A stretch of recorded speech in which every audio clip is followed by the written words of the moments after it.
Jallo geopolar. Hand winden and man. Ko ondude alcopular no podi eno. Fodi peti and ten. Geopular. On calnama jiidaɓe jeyda ɓiɓɓe fulɓe wonki rendo.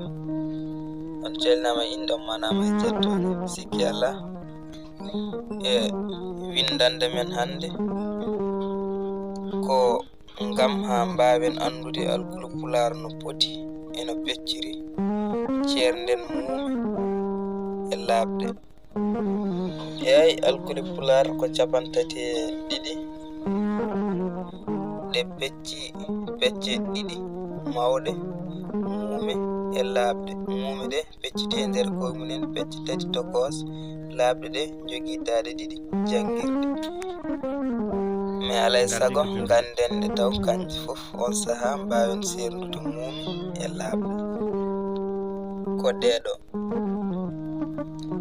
a ba ba ca da ɗa e fa ga ha i ja ka la ma na nya nga o pa ra sa ta u wa ya ja ba nda ja nga kode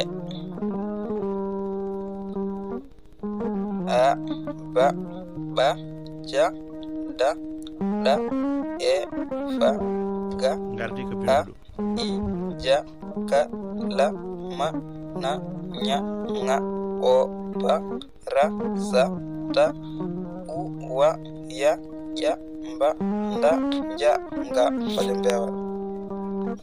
Laaɓde joyi woni a e i o u.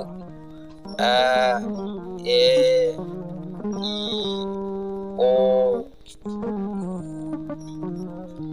mume bellelle ba ba ca da ɗa fa ga ha ja la ka pa ra sa ta wa ya ja koje mbewal. Mume nyonde woni na ma nya nga. Mume nyonde dinade woni mba nda ja nga.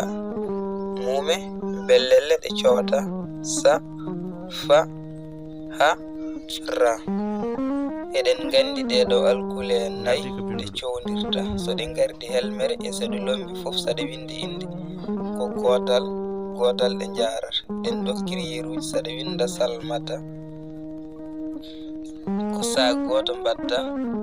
Sa waɗi sa wujjittan ma yanti hen ko jeeyaga hen.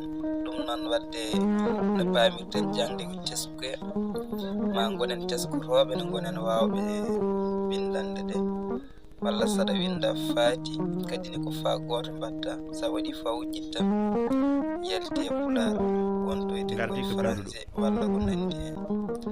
Non ko ɗokkaɗen hen hande. Allah jarama, on jarama.